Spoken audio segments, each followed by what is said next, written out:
We travel inland on the old Buenos Aires Pacific 5-foot 6-inch gauge line to Mendoza to pick up the Transandean route through the Andes Mountains to Chile. The single-track Argentine and Chilean Transandino Railway was built between 1887 and 1910 to meter gauge, with the Clark brothers providing much of the skilled work.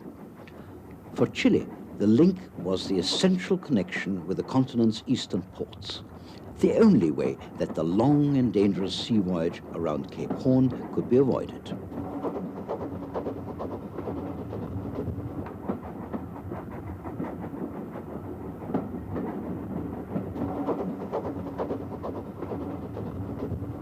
German Borsig rack adhesion locos and this Kitson-Meyer from Leeds were delivered in the early years of the century.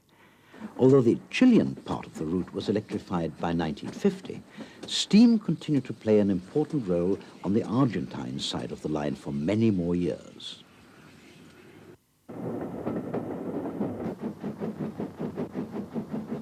The line climbs for 111 miles from Mendoza at 2,500 feet to the frontier at over 10,500 feet, combining mixed rack and adhesion working with 7 rack sections. From the start, the system employed the 3-bar central rack system designed by Dr. Roman Abt. Dr. Abt himself was very concerned that the large locomotives planned for this line were beyond the safe technology of the time. His fears were unfounded. This articulated 0860 Kitson-Meyer was delivered to the line in 1908 and still saw regular service over 60 years later.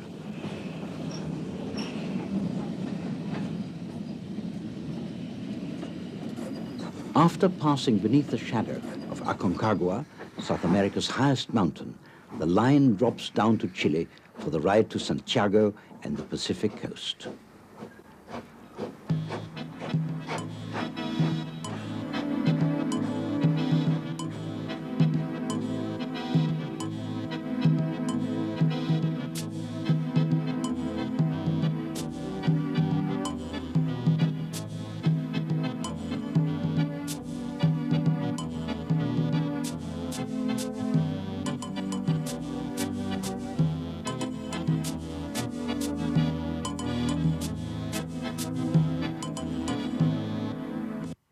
As in many countries which have sought to copy the United States, the Chilean railway system has become an unfortunate victim of national vanity.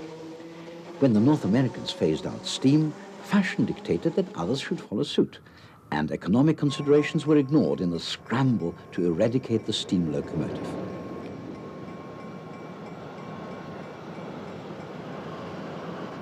Fortunately, the political upheaval of the early 1970s delayed this process in Chile, and steam, as well as a few more arcane forms of rail transport,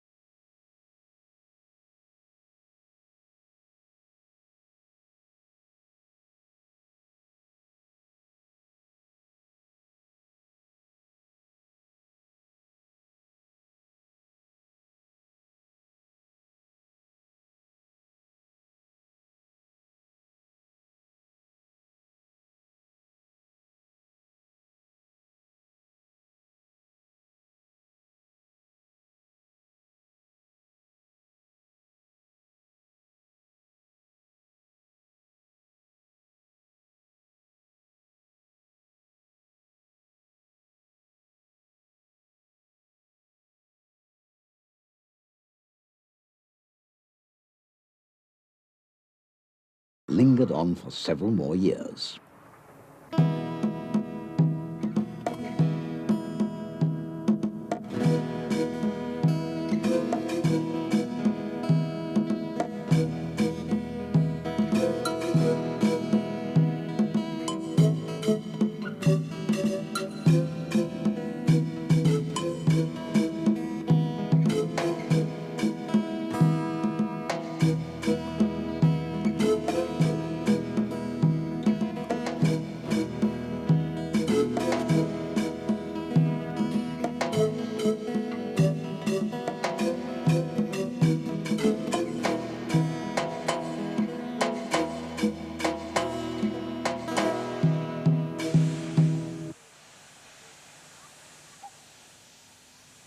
Here at the Roundhouse in the San Rosendo terminal, Harry Dodge captured one of the Red Soar majestic Class 70 Mikados.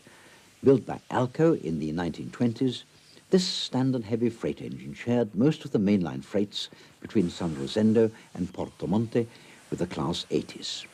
10 years later, this section of the main line was fully electrified.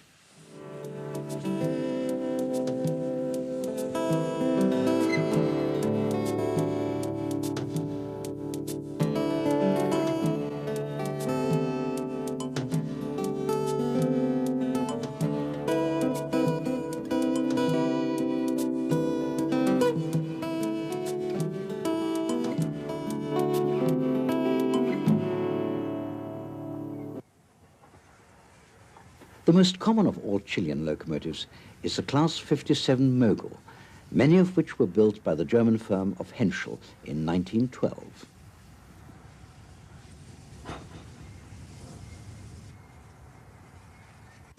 The Class 80 mountain types are undoubtedly the biggest and best in Chilean steam.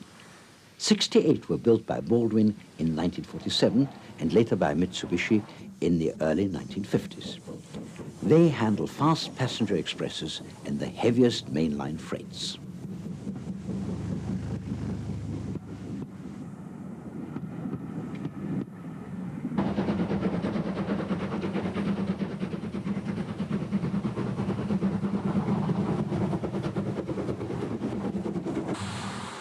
Built in North America in 1896, this Cook locomotive was an extremely rare addition to the rosters of the South American railways. Cook merged into Alco at the turn of the century.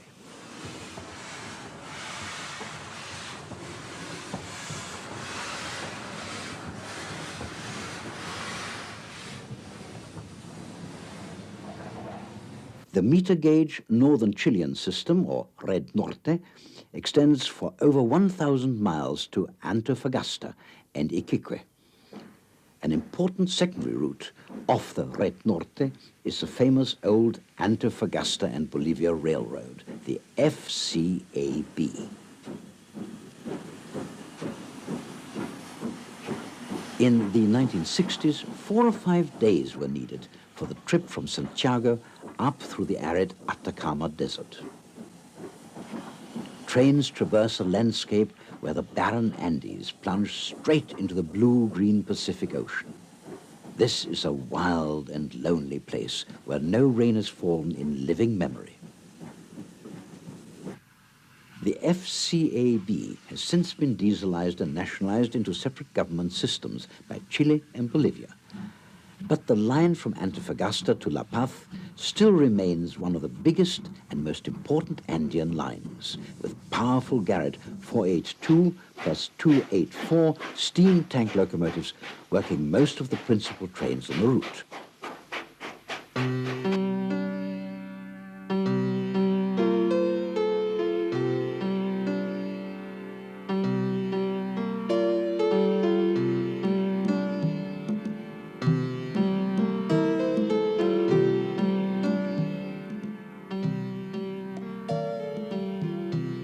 The FCAB used a wide range of locomotives, many of them British, such as this 1927 North British 284 tank engine. Climbing to over 13,000 feet and then along the high plateau of the Bolivian tableland, the line finally drops down into Bolivia's undulating city of La Paz.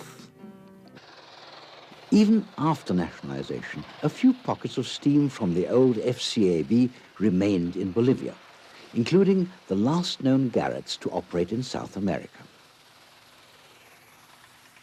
Bolivia's steam fleet, which once included 12 Japanese Mikados and a brace of Baldwin 210-2s, has now been replaced by electric and diesel locomotives.